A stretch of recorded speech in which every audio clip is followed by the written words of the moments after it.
one thing marketers do is we give up too quickly on content, or we think our job's done too quickly. So in both cases, did you put it out as a video? It did meh.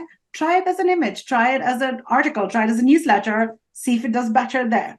If you've done it as a video, it does really well, that content resonates. How can I, atomize it in different formats? Can I do a shorter version? Can I do a compilation of many, many smaller versions and make something bigger? The sky's the limit. You are listening to Power Marketing with Kevin Lee. Kevin and his agency Did It have helped thousands of businesses win through superior marketing, as have his books, articles, speaking engagements, and the E-Marketing Association Power Marketing podcasts. Here's Kevin. I'm super excited to be catching up with Purna Virji, who has been in the industry for a long time as well.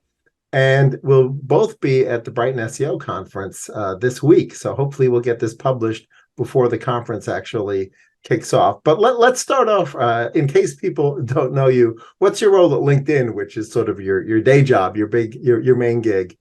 So my day job, as you said, Kevin, is I'm the principal consultant for our content solutions team at LinkedIn, which everyone's like, what is that? It is a little mini sort of consultancy, think tank-ish team that sits within LinkedIn. And our job is to go out there and help empower our advertisers and our members on LinkedIn on how they can grow their businesses through the power of good content on LinkedIn and beyond. So that's what I do as my day job. And then I'm also the author of High Impact Content Marketing.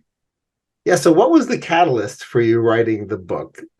Because, I've written 3 and they were like labors of love, but they weren't easy. And so I've sort of switched to podcasts because they're a lot easier. But then there's usually some kind of a catalyst where you say, okay, this is important enough. I need to write a book.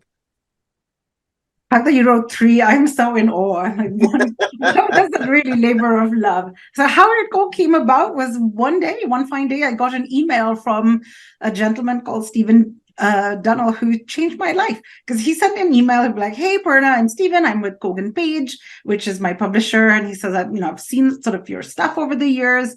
Would you like to write a book about content marketing aimed at practitioners?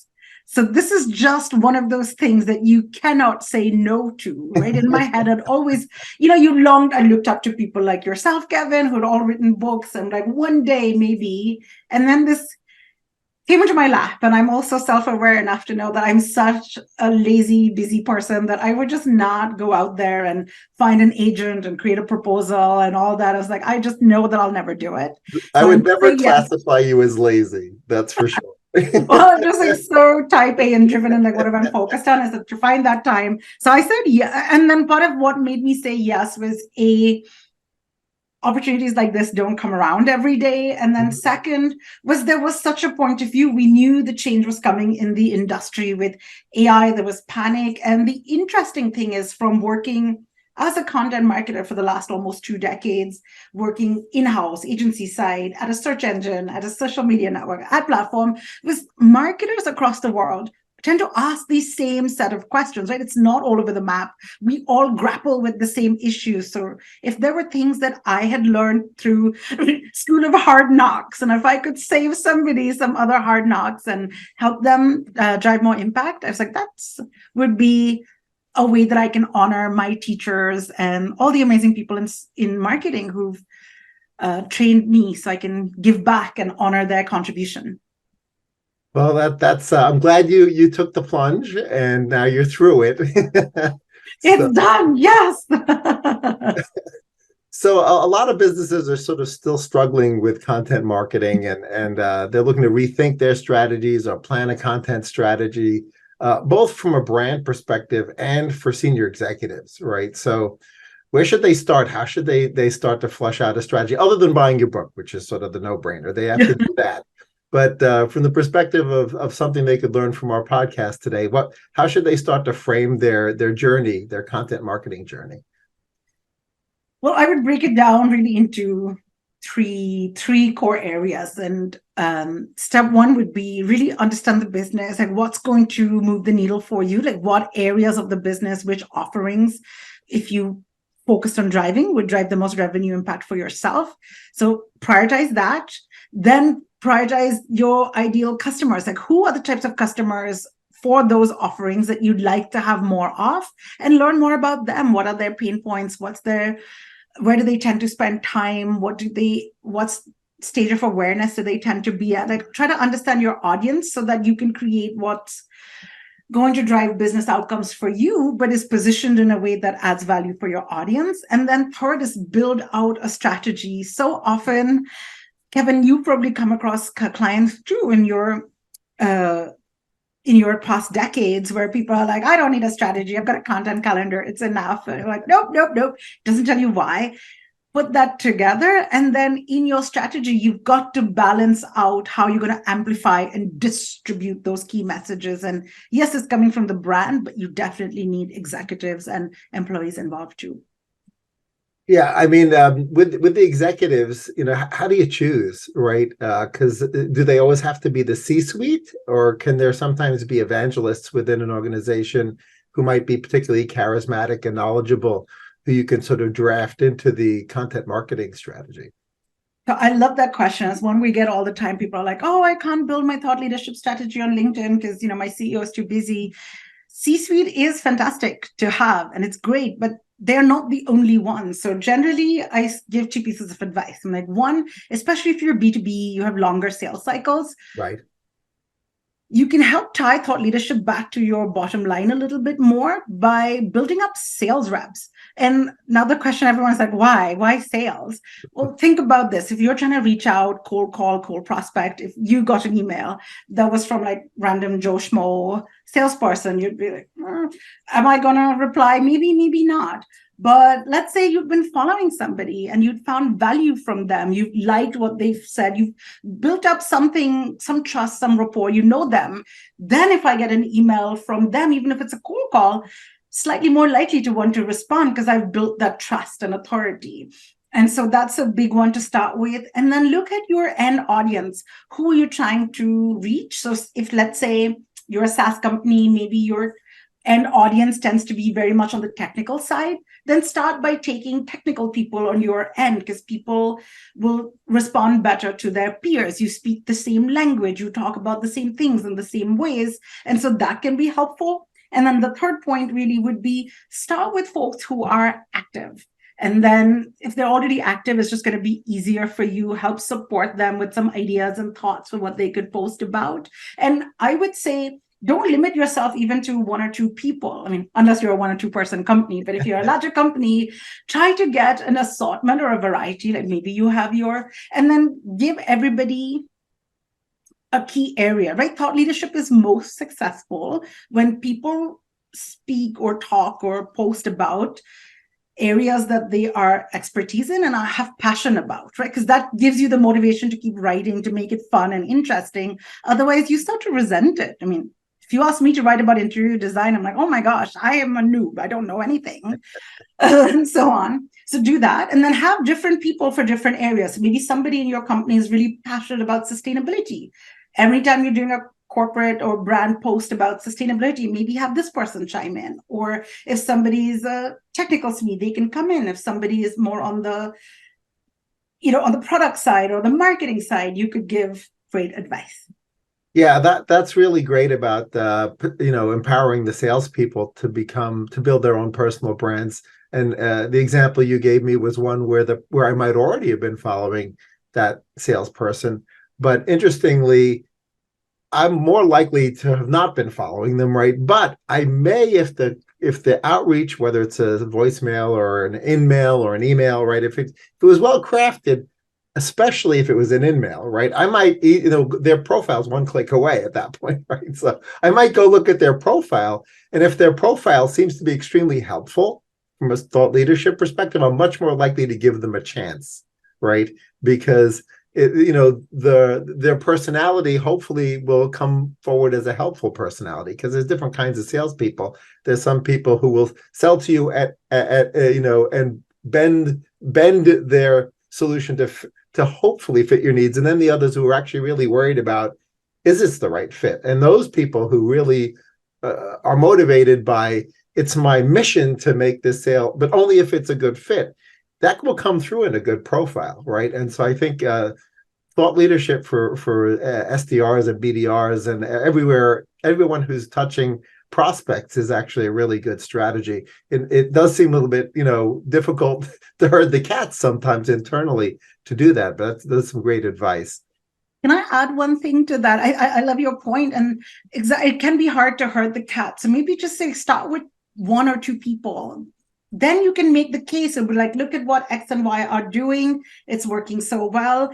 And even if you may not be following them, the good thing about content and social media is if you comment on my post, then my post will show up to your following in your feed. And so that way, if you build that dialogue, you can get a lot more reach even organically without having to put dollars towards paying it and amplifying it.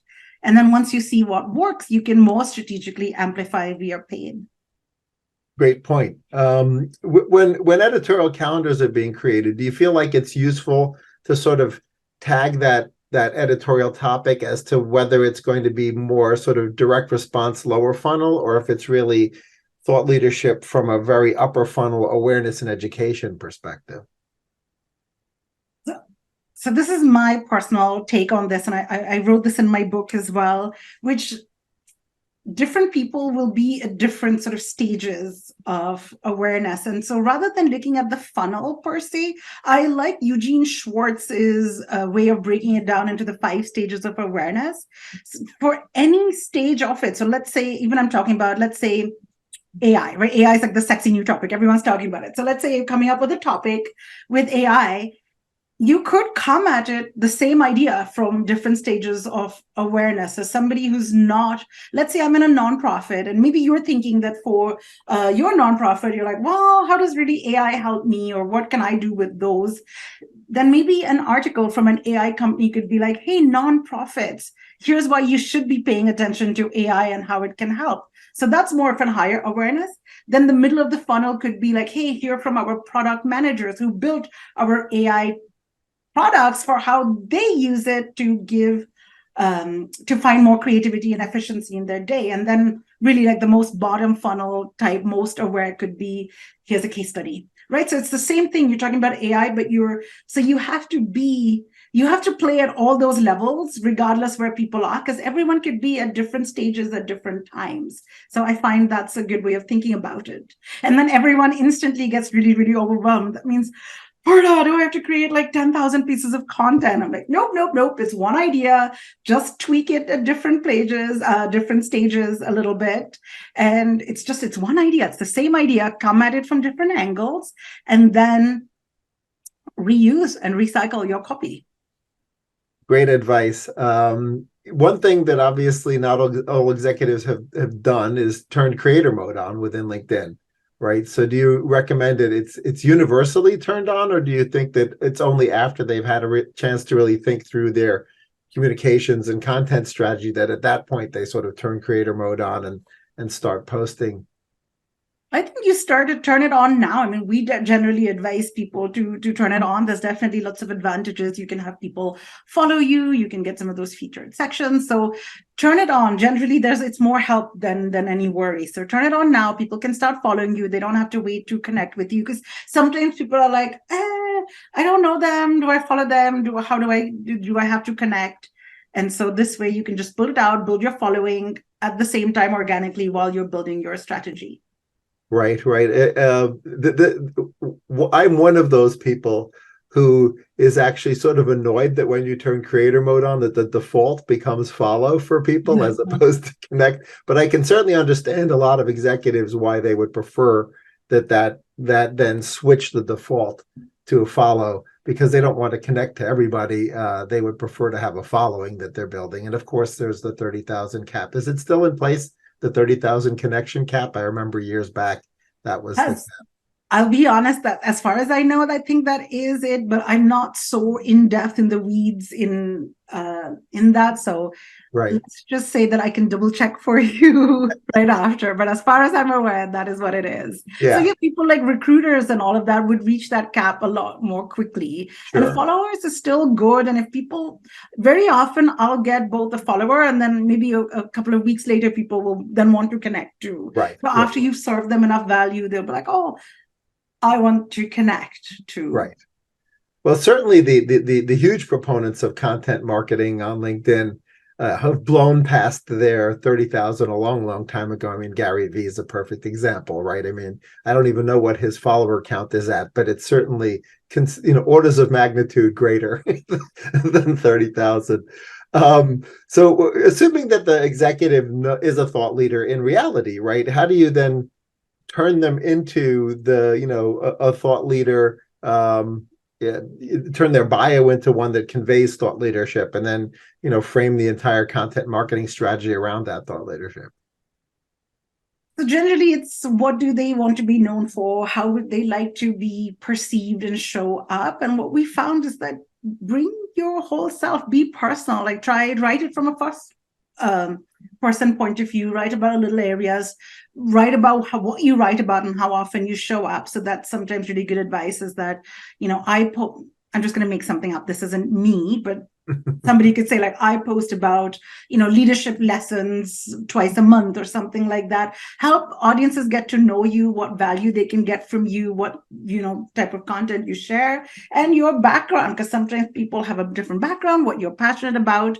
If there's any organizations or nonprofits that they support, it's such a good way to showcase who you really are. And I find that those type of profiles tend to be a lot more engaging and more human, rather than just the nebulousness of sometimes just business speak can be too much. So try to do that, and pay attention to the whole profile. Try to fill out all the sections, and the AI, the tool in there will tell you, will prompt you to fill out these additional sections. So do that. You want to make sure your profile's in tip-top shape before you or as you are building out content as well. And luckily it's you do spend the effort once, and then it can last longer, and then you're having people posting, because let's say they really like the post, they didn't know who you were, the next thing they're going to do is click on your profile link and then check you out. Right. So what do you want to showcase to the world?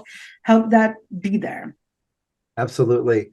One thing that's clear is that conferences and trade shows are back. Brighton is just one example. Brighton is just one example. I've seen sort of an explosion of conferences. I'm actually an investor in Beyond Ordinary Events, which runs the Possible Conference. That was the one where Elon Musk and Linda Yaccarino had their interview, wow. Which may have been an interview in more than one way. But when it comes to integrating the trade shows and conferences together, not everybody is necessarily speaking at one. I mean, that's great, because then you're sort of creating content at the same time as you're out there getting the PR, the digital PR, and the visibility. But are there any other thoughts of best practices around building credibility and thought leadership and visibility in a sort of trade show and conference environment for executives? Absolutely. So even if you're not speaking, there's still lots of things you can do. You can post about how you'll be there. Maybe do you want to meet up for sort of certain networking, certain areas, reach out, take a look at the other attendee list. For example, I spoke at, let's say, Content Marketing World recently, and they have an app where all the sort of attendees are listed, and then they encourage you to network. And so beforehand, because it's such a big conference, that people were sending out emails like, let's book in a 15-minute coffee or chat or something like that. So that's helpful. But then what do you post? How do you turn that into content?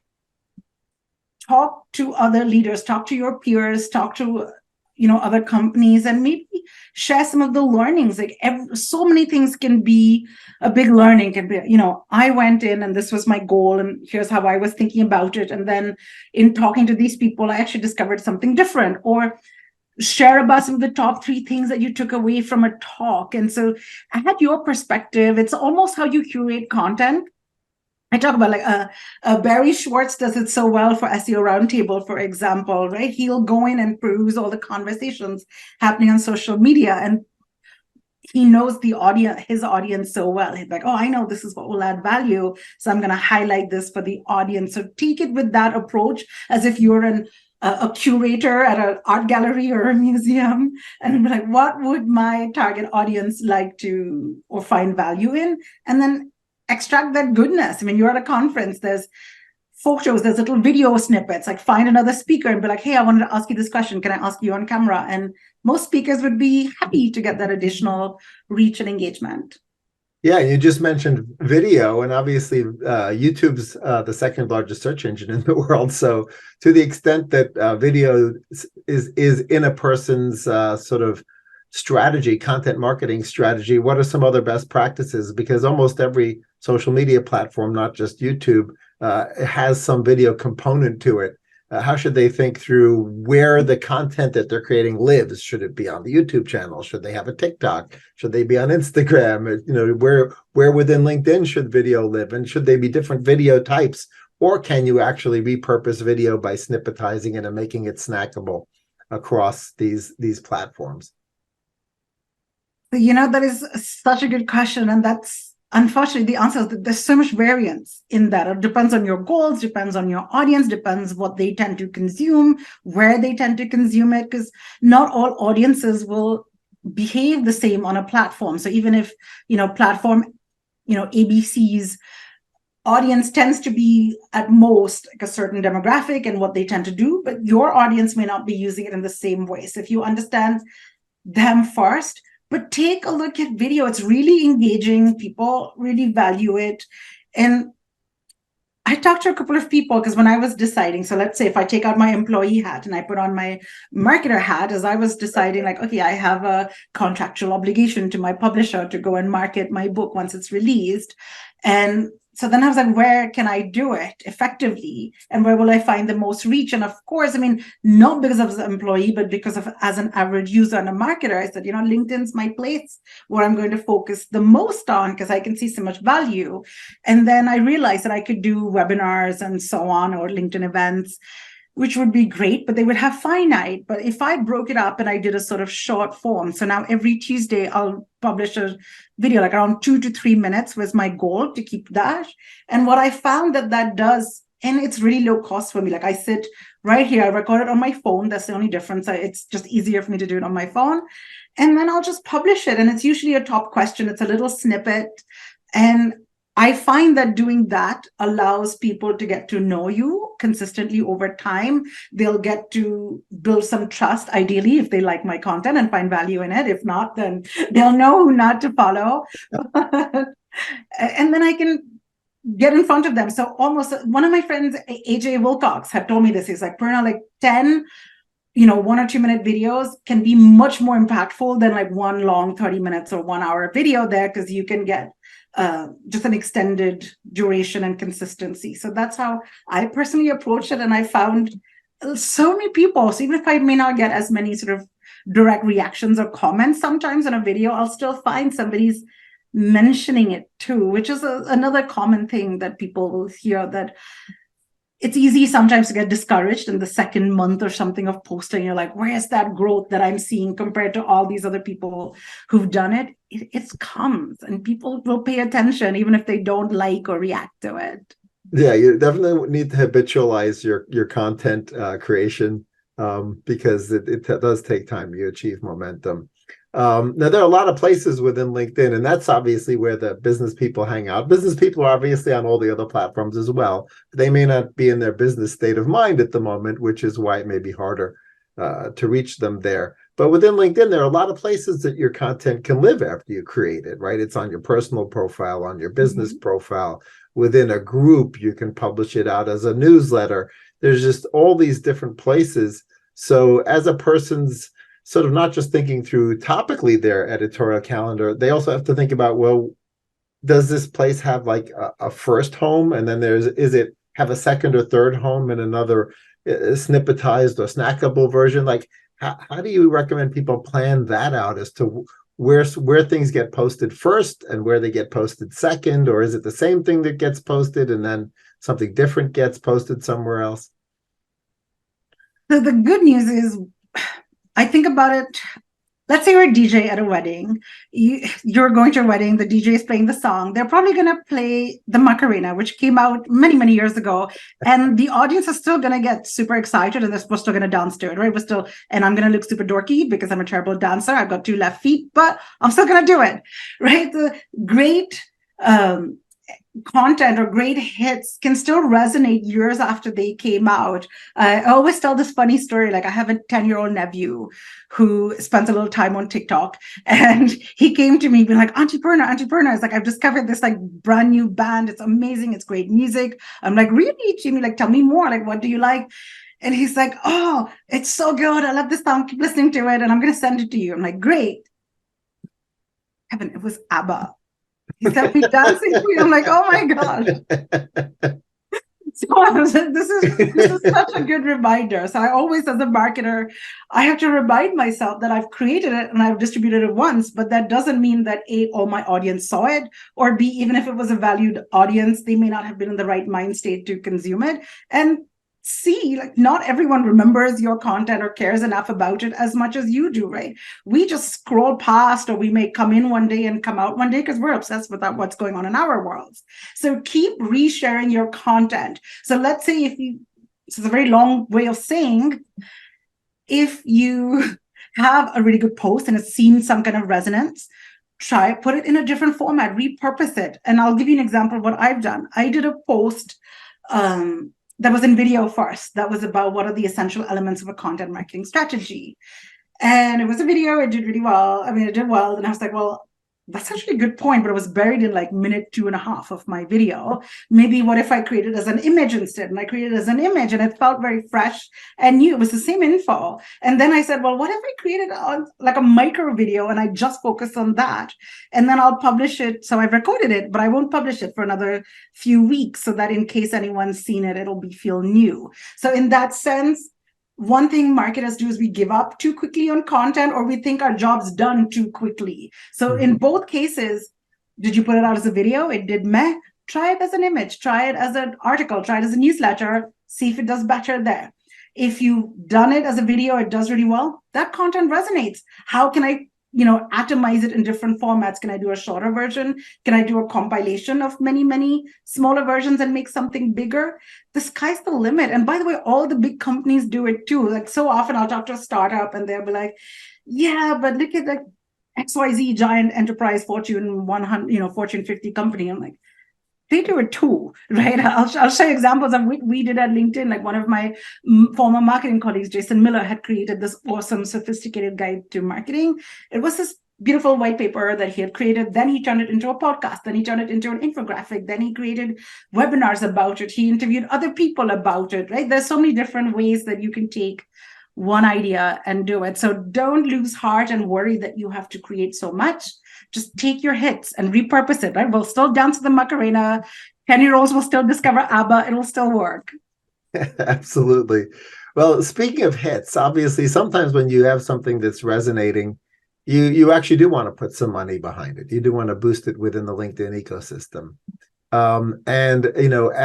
Given all the various ways that you can grab audiences, within the LinkedIn ecosystem, do you have any recommendations on sort of ways in which you would approach that? I mean, that obviously bridges over into the, turning it into advertising, right? But if you already know that it's resonating against at least part of your audience, and now you're thinking, okay, I want to amplify it, right? The amplification stage. Any best practices around, whether you should amplify against a fairly broad audience and let it find its niche, or actually create fairly narrow definitions of audience and amplify exclusively against those?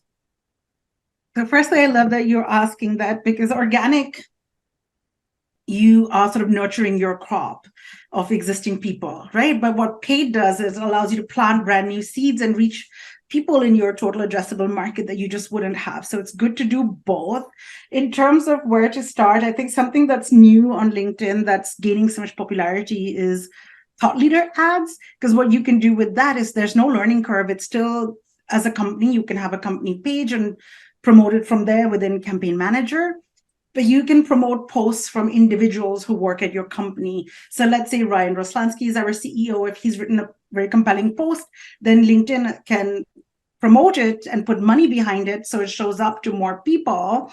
And it will look like it's coming from Ryan Roslansky. It'll have an additional line underneath that says, promoted by LinkedIn. Same thing, any other company. Like if Did It was promoting, like Kevin's stuff would be like promoted by Did It, but it would come, the post would look like you. So that's been a really big one that we're seeing really amazing early like performance wins so far, where let's say even if it's a regular video ad, which does very well, but if it's a thought leader video ad, it does even better than a regular video ad. So that's very interesting that that's coming up. And in terms of audience, so interestingly, the B2B UI Institute, so my co-workers on my sister team at LinkedIn, they've tend to found that you actually go broader than you might think. So try that. That's what they believe. And it really, there's so much variance. Like try it step by step, what you know best. You can try smaller and expand, or try broader and then dwindle down. It's really up to your preference. Yeah, that's a great point. Is you learn more quickly if you go broad and narrow down, but it's more expensive in the short term. So depending on whether you want the answers quickly, you can throw more money at it. But if you're very, very budget constrained, you can perhaps start more narrow and broaden out as you go. So it's really more of a philosophy question that you're asking yourself at that point. What has you excited about the next year? I mean, obviously that's new stuff coming out under LinkedIn, but and the industry is super crazy with AI. So what has you excited? I think what I'm getting super excited about overall is just the emphasis on being human, and what makes people tick, and how marketers are increasingly looking at building communities and nurturing the people. And yes, it's so weird to say that in the age of AI, and AI is amazing. Look, I've been talking about AI for like years and years, because when I was at Microsoft, when Cortana and voice search and all of that was happening, we've seen the power for what AI can do to empower the human, which is really the key. AI is just a tool. It'll make you can leverage it to create stuff that has never come up before. So in one sense, so then how do you have to understand people in order to use your AI tools to get better at engaging the people. So that's there. Increasingly, people are realizing that, going viral doesn't need to be like the number one goal, because why do you want to reach, 10,000 people and deal with all of that unnecessary queries or server traffic if they're not going to buy? I'd rather reach 10 really high quality leads who are more likely to buy. So people are seeing that. We're seeing communities getting more and more increased in importance, just like Brighton SEO. Like Brighton, Calvin has built such an amazing community of Brighton followers. We've got the Women in Tech SEO, for example.